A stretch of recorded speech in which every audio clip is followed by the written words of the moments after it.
Salutare tuturor! Acesta este un nou tutorial video oferit de compania Autodoc, cu instrucțiuni pentru înlocuirea pieselor auto. În acest filmuleț vă vom arăta cum puteți înlocui de sine stătător brațul inferior al suspensiei pe Volkswagen Passat B6 C3. În descrierea de mai jos găsiți link-urile către magazinul nostru online, de unde puteți cumpăra piesele de schimb necesare. Slăbiți șuruburile de fixare a roții.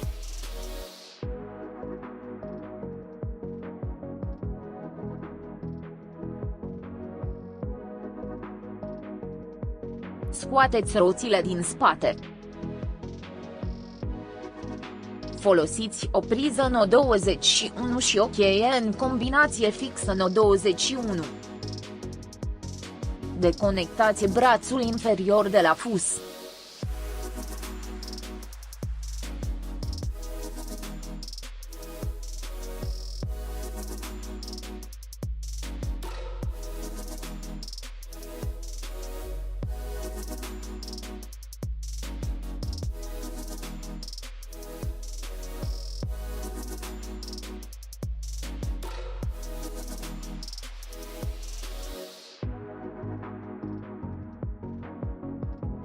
Folosiți o cheie Torx NOM10. Detașați suportul de fixare al stabilizatorului transversal.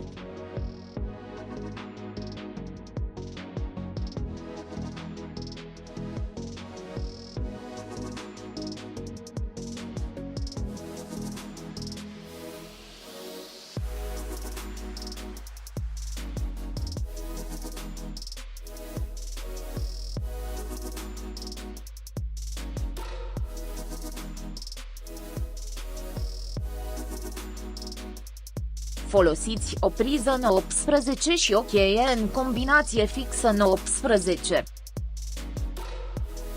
Deșurubați suportul care fixează brațul pe cadru.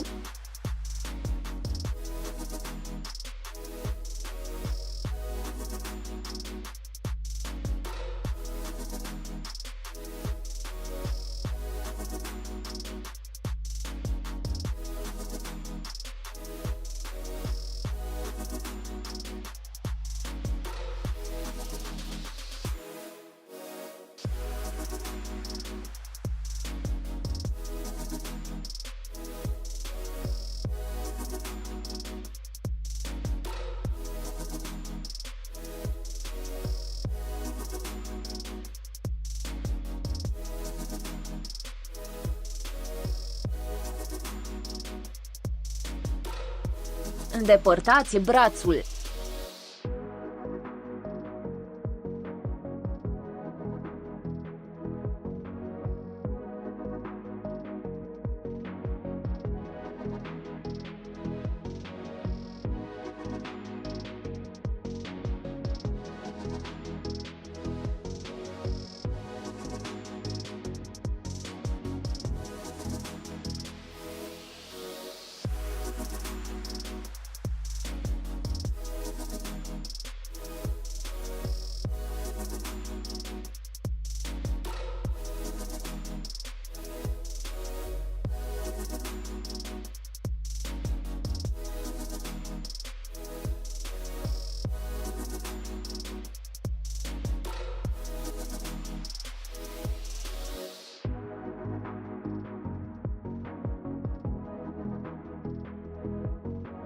Instalați un nou braț.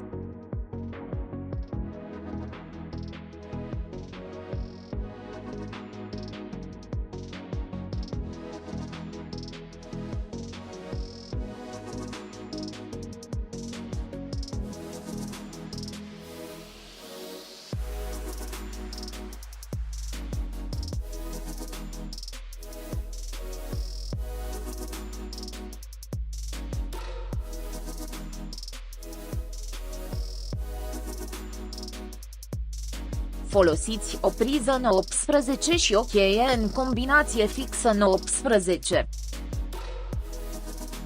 Înșurubați șuruburile de fixare ale brațului inferior fără a le strânge până la capăt.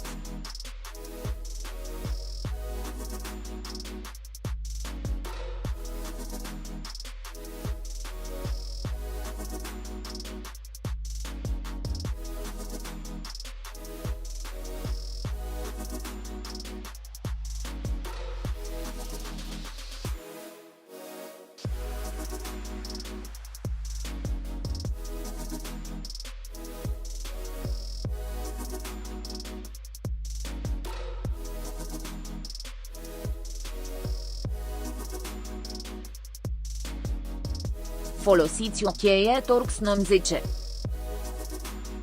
Conectați suportul de fixare al stabilizatorului transversal.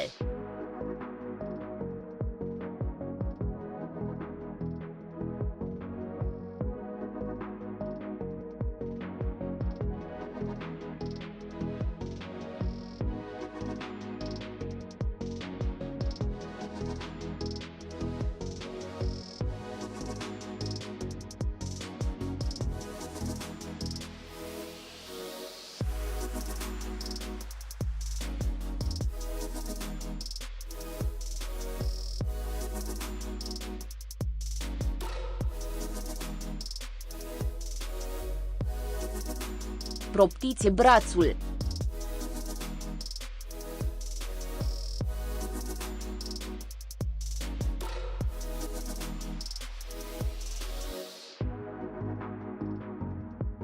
Folosiți o priză 18 și o cheie în combinație fixă 18. Strângeți suportul de fixare al brațului.